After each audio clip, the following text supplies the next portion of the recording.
मैं आपके शो के शुरुआत से मैं राजनीति नहीं करना चाहता था। हम लोग चाहते हैं नारी सुरक्षा बढ़े, बट जैसे ये चल रहा है ये तो कुछ ही नहीं होने वाला है। हम डिबेट पे डिबेट करेंगे, आपकी भी टीआरपी होगी, हमारा भी चेहरा नहीं, हम टीआरपी के लिए कतई नहीं कर रहे आधे घंटे बाद हमें गंभीर चिंता है, क्योंकि हम चाहते हैं कि मुख्य मुद्दे से लोगों का ध्यान ना भटके, क्योंकि एक समाज के बारे में चर्चा शुरू होती है। समाज में विकृति है, हमारा देश खराब हो चुका है, ये लोग सड़ चुके हैं।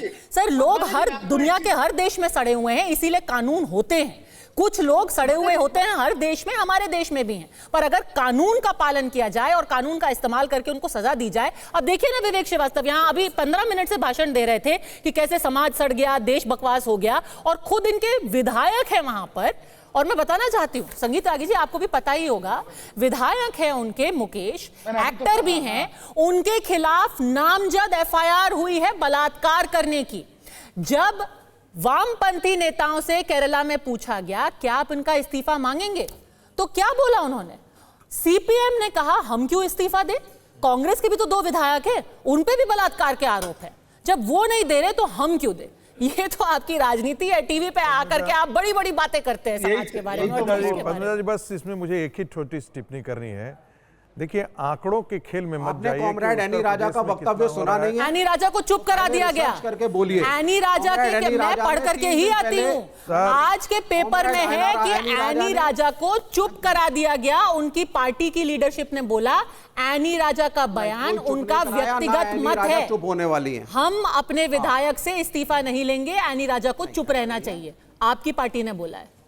आप भी पढ़ लीजिए जी। मैं सिर्फ इतना ही कहना चाहता हूं, चाहे वो भारतीय जनता पार्टी के राज में हो चाहे कांग्रेस के राज में हो, ये जो है आंकड़ों का ये जो तुलनात्मक अध्ययन जो है ये बंद होना चाहिए। बात इस पर आनी चाहिए, कोई भी निर्लज्ज यदि किसी भी महिला के अस्मिता पर हाथ रखे, उसके खिलाफ आप फास्ट ट्रैक में आप 2 महीना में 3 महीना में हो उस केस को आप ये कहे 48,000 केसेस पॉस्को वगैरह। मंत्री के लेटर में भी इस बात का जिक्र है। लाखों केसेस पड़े हैं पूरे देश के अंदर हैं, और हम हमेशा ये देखते हैं कि राजनीतिक पार्टियां अपने अपने पराये अपने अपने लोगों के बारे में बात करती हैं, दूसरों के बारे में बात नहीं करती है। आज कलकत्ता का मुद्दा इसलिए है क्योंकि वहां की सरकार उसको डिफेंड करते हुए एक्सपोज हुई है, इसीलिए इतनी बातें आई हैं। दूसरी बात, संदेश खाली का मामला है। कर रहे थे मणिपुर को, सर खाली का नहीं, आप बोलिएगा। संदेश खाली के मामले में भी मुख्यमंत्री की भूमिका वही थी। 3000 से और मैं और जिक्र कर देना चाहता हूं, बंगाल के अंदर बहुत सारे रेप केसेस को रिपोर्ट तक नहीं किए जाते हैं। इतना डर और भय का माहौल है, खास करके बसीरहाट इलाके में, मालदा इलाके में, 24 परगना के राज्य जिसके अंदर नंबर 2 बोलूंगा, राजस्थान के अंदर भी कांग्रेस सरकार के जमाने में हो जाता थी, अब वो रेट कमा है। मैं इसलिए कह रहा था कि इसको टुकड़ों में बांट करके आप मत बात कीजिए, मत बात कीजिए, इससे कोई निष्कर्ष नहीं निकलेगा। ये तू मैं से कोई फर्क नहीं है। ये सिलेक्टिव होने की बात मैंने इसीलिए कहा, सिलेक्टिव होने की बात मैंने बिल्कुल मना किया, क्योंकि आज मुद्दा कलकत्ता की है, वहां के रेप मामला है, इसलिए हम इस बात का जवाब पहले मणिपुर में ये मत लेकर के जाइए कि कश्मीर में क्या हुआ था, घटना पहले कहां हुआ था, बंगाल बाकी अन्य राज्यों में क्या हुआ था। मूल मुद्दा यह है कि कलकत्ता के अंदर एक महिला डॉक्टर के साथ रेप हुआ है, उसको कवर करने का कुत्सित कर्म जो है वहां की सरकार ने किया है, और आज वो सड़क पर सरकार आ रही है राजनीति करके कुत्सित कर्म को छुपाने के लिए, और ये मूल मुद्दा है। और आज सीधा सवाल ये है कि अगर आप बड़ा जो सिस्टम है उसको भी बदलने की कोशिश कर रहे हैं, तो कम से कम अपने फास्ट ट्रैक कोर्ट तो आप शुरू कर लीजिए। और इससे पहले कि आपके पास वापस आऊं रिजू दत्ता, आपको एक चीज पूछना चाहती हूँ विवेक श्रीवास्तव, क्या आपको लगता है कि आपके एमएलए का इस्तीफा होगा अभी, क्योंकि आप इतने नाराज है, इतने आहत है, महिलाओं के बारे में इतने चिंतित हैं, आप फौरन जाकर के अभी उनका इस्तीफा ला करके व्हाट्सएप पे भेज देंगे हम सबको? आप लिसन जी। अरे मैडम सुन लीजिए एक बात, हमें लेफ्ट लिबरल, और लिबरल शब्द का मत समझिए, प्रोग्रेसिव होता क्या है।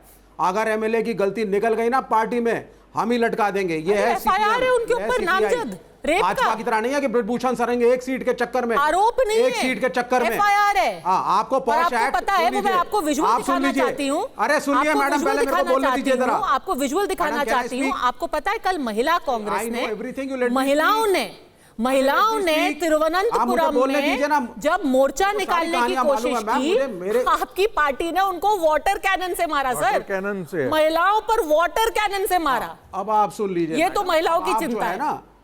वो ठीक है, अब आपको जब यूपी में छेड़ा तो आप आ गई केरल पे। अब आप सुन लीजिए केरल की सच्चाई। नहीं, एफआईआर कितने दिनों में हुई थी? केरल में एफआईआर कितने दिनों पर हुई थी? 7 साल आपकी सरकार बैठी उस रिपोर्ट पे, 7 साल।